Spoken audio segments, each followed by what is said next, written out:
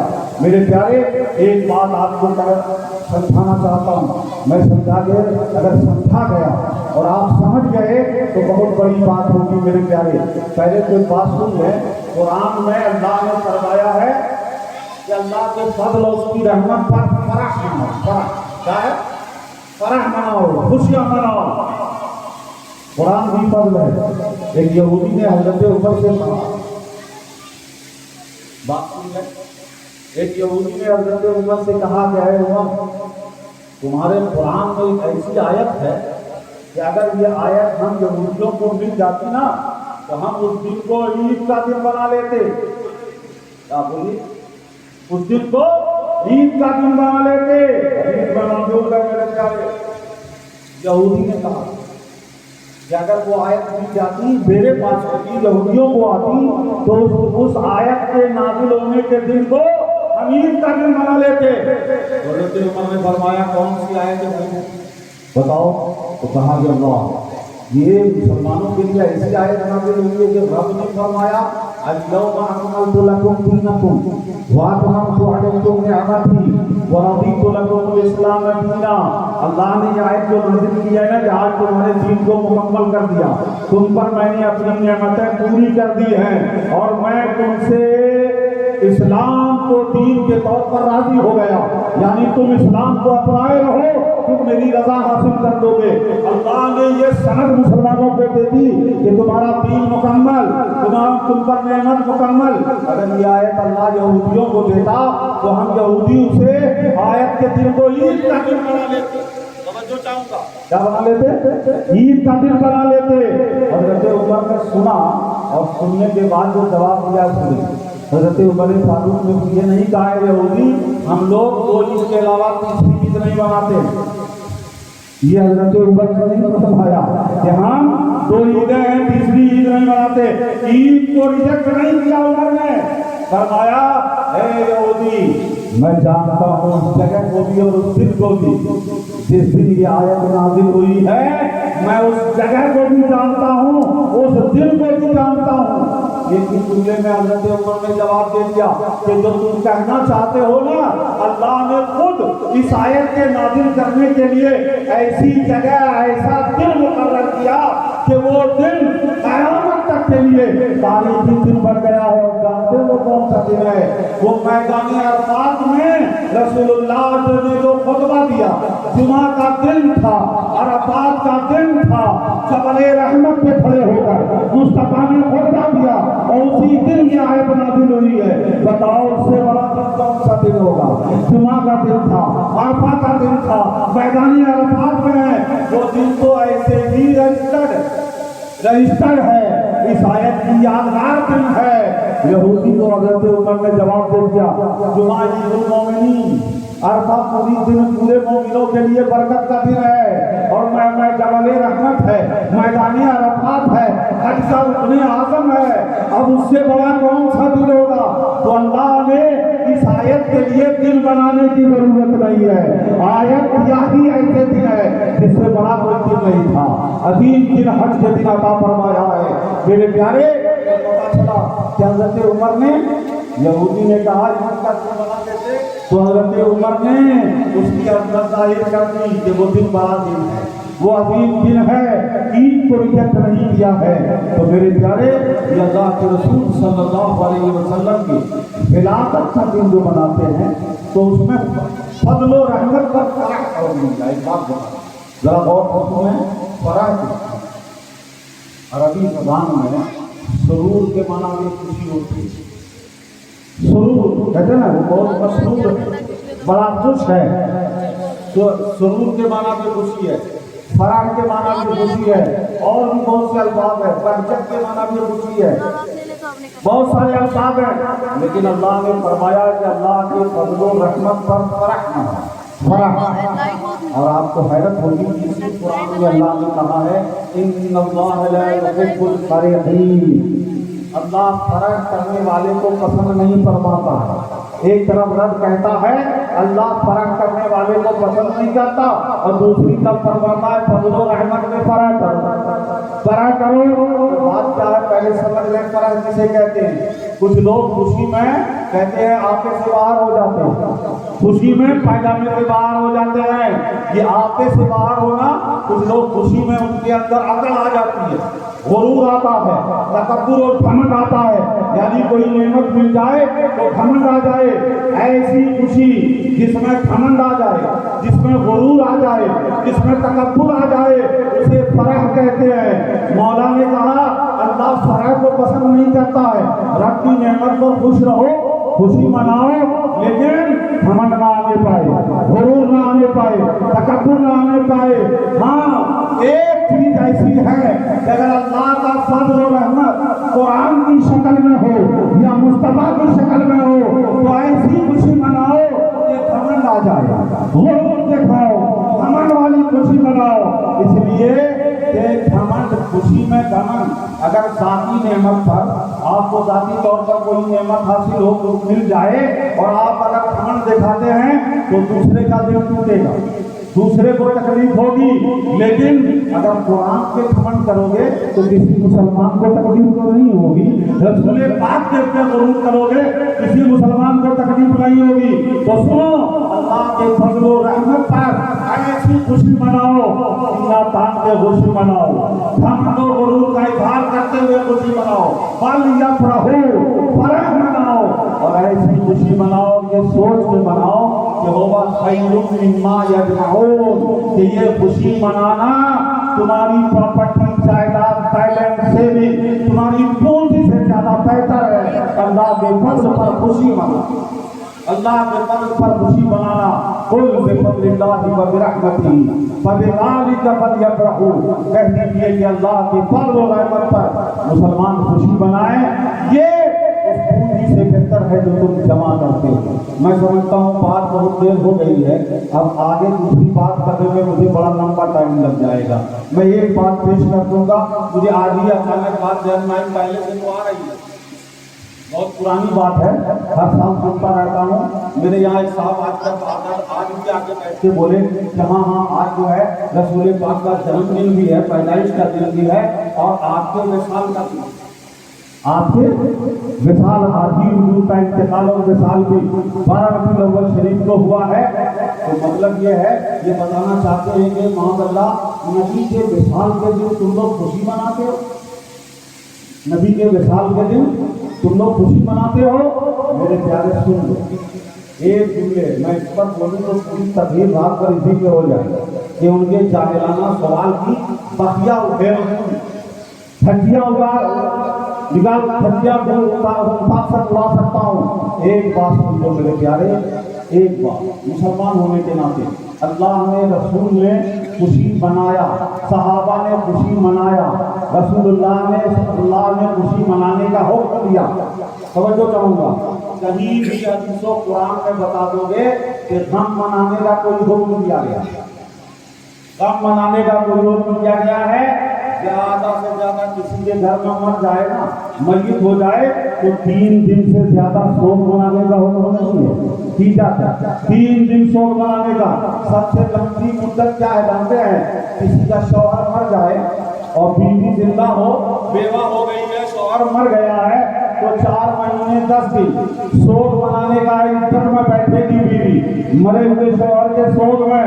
اس سے بڑی مدت تو نہیں دیکھی ہے کہ انتقال کا سوگ 1400 سال کے بعد منایا جائے. یہ تو جاہلانہ تصور ہے میرے پیارے. سنو, یہ اسلام نے سوگ اور غم منانے کا حکم نہیں دیا ہے, خوشی منانے کا حکم دیا ہے. کہیں غم منانے کا حکم ہے تو بتا دو. یہی تو ہمارا آج تک شیعوں سے اختلاف ہے کہ تم شہادت حسین کا ماتم کرتے ہو, سوگ مناتے ہو, غم مناتے ہو. ہم حسین کی شہادت کا ذکر کرتے ہیں, شہادت کا دن مناتے ہیں, سوگ نہیں مناتے ہیں, ماتم نہیں کرتے ہیں. سنو, اسلام میں کسی کا غم منانے کا حکم نہیں دیا گیا, بالکل نہیں. اس لیے کہ سنو, اللہ کے رسول صلی اللہ علیہ وسلم بات بتائیے, میں نے ابھی بات کہی تھی, میرے دماغ میں آ گئی. کہ ہمارے آپ کے کسی کے بھی اگر ابھی نوجوان لڑکا ہے اس کے والد کا انتقال ہو گیا تو بچے کو غم ہوگا یا نہیں؟ بولیے، بیٹے کو غم ہوگا نا؟ غم ہوگا، اور بہت دنوں تک اس کو رہ کے یاد نہیں آئے گا۔ اچھا ایک بات بتاؤ، وہ پاک مرا نا، وہ پاک جائے تھا، پڑھا لکھا بھی اتنا نہیں تھا، پاک مرا تو غم ہو رہا ہے۔ اسی لڑکے سے پوچھو، بیٹے تمہارا دادا تمہارے باپ سے زیادہ اچھا تھا، اس کے مرنے کا غم کیوں نہیں مناتے ہو؟ تمہارا پردادا تمہارے دادا سے بھی بڑا تھا اور اچھا تھا، تم اپنے پردادا کا غم کیوں نہیں مناتے ہو؟ سارے لوگ سوچ کے دیکھو، ابا کا غم ہوتا، دادا کا غم کیوں نہیں ہوتا؟ بھائی دادا ابا سے اچھا تھا، پردادا دادا سے اچھا تھا، ان کا غم کیوں نہیں ہوتا ہے؟ جاہلوں نے سمجھا نہیں۔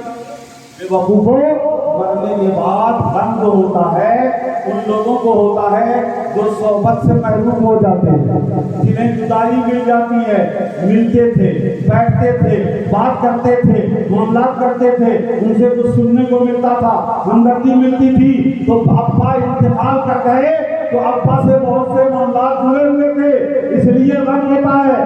دادا کو دیکھا ہی نہیں تو انتقال ہونے کا کیا غم ہوگا؟ پردادا کو دیکھا ہی نہیں تو ان کے جانے کا کیا غم ہوگا؟ جانے کا غم اسے ہوتا ہے اسے صحبت ملتی ہے۔ یقیناً صحابہ کو رسول پاک کی صحبت ملی تو صحابہ کو غم ہوا۔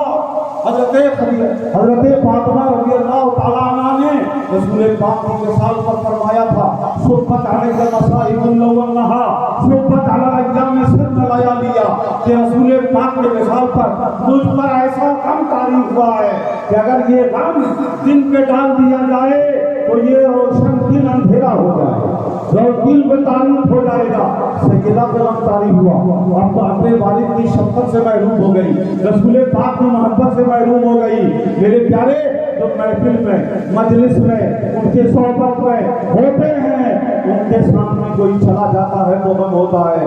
یہ 1400 سال سے پہلے جانے والے کا غم آج نہیں منایا جاتا ہے، پہلے تو منانے کا کوئی تصور ہی نہیں ہے غم منانے کا ہمارے یہاں، اور اگر بات غم کی ہو تو غم اسے منایا جاتا ہے۔ میرے لیے غم جیسے چلیے تو میرے آقا نے فرمایا، حیاتی خیر لکم و مماتی خیر لکم، میری زندگی بھی تمہارے لیے بہتر ہے، میری موت بھی تمہارے لیے بہتر ہے۔ دماغ آگے رکھو تو سمجھ جاؤ گے، زندگی اس لیے بہتر ہے کہ میری زندگی سے اسلام مکمل ہوگا، سنت مکمل ہوگی، سیرت مکمل ہوگی، دین مکمل ہوگا، تمہارا ایمان مکمل ہوگا، ایک ٹریننگ پانے والی جماعت تیار ہوگی۔ میری زندگی بہتر ہے اور میری موت اس لیے بہتر ہے کہ میں چلا جاؤں، ورنہ میری زندگی میں جیسا اسلام چاہیے تم نہیں رکھ پاؤ گے، جو جذبہ چاہیے وہ تمہیں نہیں ہوگا۔ آج صحابہ کے معیار پر پرکھنے لگ جاؤں تو خدا کی قسم 100 ڈگری میں سے 1 ڈگری پر بھی مسلمان نہیں اترتا ہے، مومن نہیں اترتا۔ اگر یہ رسول پاک کے سامنے یہ مومن مسلمان ہوتے، ایک بھی مومن نہیں ہوتا، ایک بھی مسلمان کے درجے پہ نہیں ہوتا۔ یہ تو مصطفیٰ پردہ فرما گئے جو ہم سے ایسے گنہگار بھی مومن کہلا رہے ہیں، مسلمان کہلا رہے ہیں۔ میرے پیارے، حیاتی خیر لکم مماتی خیر لکم، میری زندگی بہتر ہے تاکہ وہاں صحابہ کی جماعت پیدا ہو جائے، اور میری موت بہتر ہے تاکہ گنہگار بھی بخشش کے لائق رہ جائے، یہ گنہگار بھی بخشش کے لائق رہ جائے۔ کمزور علم والے، کمزور عمل والے، کمزور اور فرمانبرداری والے بھی آج بتائیں کہ جو حال ہمارا ہے، مہینوں مہینہ نماز نہ پڑھنے والے اگر حضور کے دور میں ہوتے تو یہ مسلمان کہلاتے، انہیں مسلمان مانا جاتا۔ یہ شراب پینے والے رسول اللہ کے سامنے ہوتے تو مومن کہلانے کے لائق ہوتے نہیں ہوتے۔ یہ میرے پیارے سمجھو ذرا، یہ گنہگار گناہوں میں ملوث، یہ بدکاریوں میں ملوث، یہ دنیا داری، گھوٹالے، چوری، لوگوں کی بےمانی کرنے والے، ذرا سی بات پہ آقا نے ایسی تنبیہ فرمائی کہ صحابہ لرز گئے ہیں، چھوٹی چھوٹی بات پہ توجہ دیتے رہے۔ یہ آج کے مومن کہلانے والے ایک بھی شمار نہ ہوتے، ایک بھی لائن میں کھڑے ہونے کے لائق ہوتے۔ میرے آقا نے کہا مماتی خیر لکم، میرا پردہ کا جانا بھی بہتر ہے تاکہ یہ کمزور امت بھی امت رہے، یہ بھی شفاعت کے لائق رہے،